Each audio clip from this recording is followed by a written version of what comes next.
ঝাল ঝাল চিকেন আলু দিয়ে ঝোল বানানোর জন্য প্রথমে এখানে 1 কেজি চিকেন খুব ভালো করে ধুয়ে নিয়েছি।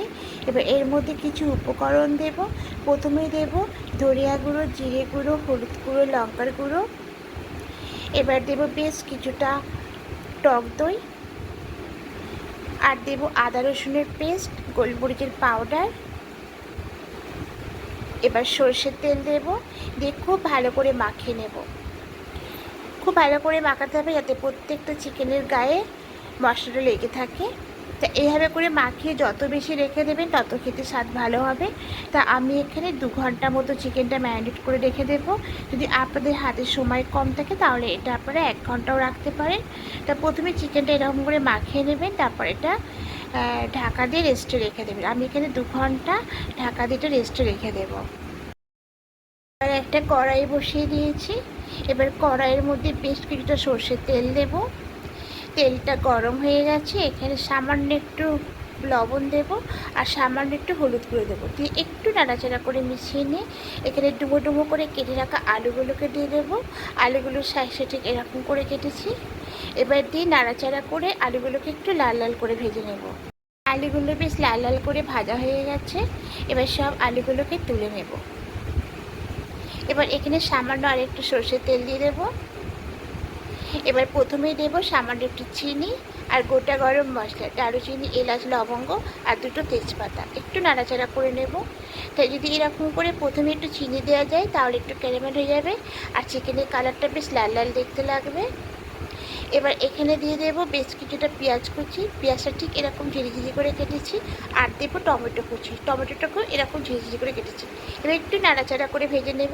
মানে টমেটো পেঁয়াজটা একটু নরম হয়ে যাবে, তখন একটু নাড়াচাড়া করতে থাকবো। পেঁয়াজ টমেটো একটু ভাজা হয়ে এসছে, এখানে পরিমাণ মতো লবণটা দিয়ে দেবো, দিয়ে একটু নাড়াচাড়া করে নেব। আর এই লবণটা দিলে পরে খুব তাড়াতাড়ি পেঁয়াজ আর টমেটো নরম হয়ে যাবে। লবণটা দেওয়ার ফলে টমেটোর পেঁয়াজ খুব তাড়াতাড়ি নরম হয়ে গেছে। এবার এখানে ম্যারিনেট করা চিকেনটা দিয়ে দেব। চিকেনটা দিয়ে খুব ভালো করে পেঁয়াজ টমেটোর সঙ্গে একটু মিশিয়ে নেব। এবার এখানে কিছুটা ধনিয়া পাতা কুচি দেব, দিয়ে আবারও খুব ভালো করে মিশিয়ে নেব। এরকম করে নাড়াচাড়া করে একটু ভালো করে কষিয়ে নেব। এখন আঁচটাকে বাড়িয়ে রাখবো। এরকম আঁচটাকে বাড়িয়ে 2-3 মিনিট খুব ভালো করে চিকেনটাকে কষিয়ে নেব।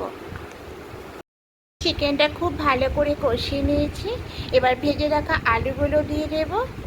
আলুগুলো দিয়েও চিকেনের সঙ্গে খুব ভালো করে একটু মিশিয়ে নাড়াচাড়া করে কষিয়ে নেব।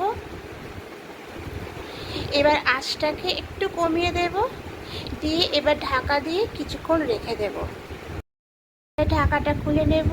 দেখুন চিকেন থেকে কতটা জল বেরিয়ে গেছে। এবার আঁচটাকে বাড়িয়ে দিয়ে একটু নাড়াচাড়া করে নেব।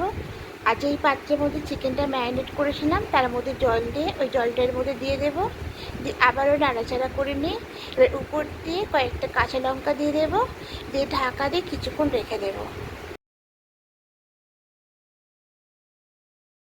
এবার ঢাকাটা খুলে নেব। একটু দেখে নেব আলুগুলো সিদ্ধ হয়েছে কি না। হ্যাঁ, আলুগুলো সিদ্ধ হয়ে গেছে।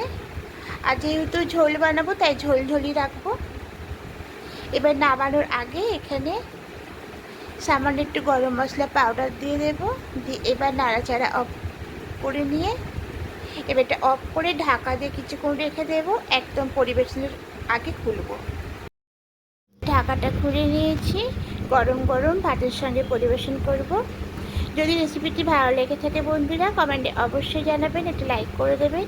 আর যারা নতুন বন্ধুরা দেখছেন এখনও পর্যন্ত সাবস্ক্রাইব করেননি তাদের কাছে অনুরোধ রইল সাবস্ক্রাইব করে পাশে থাকার জন্য।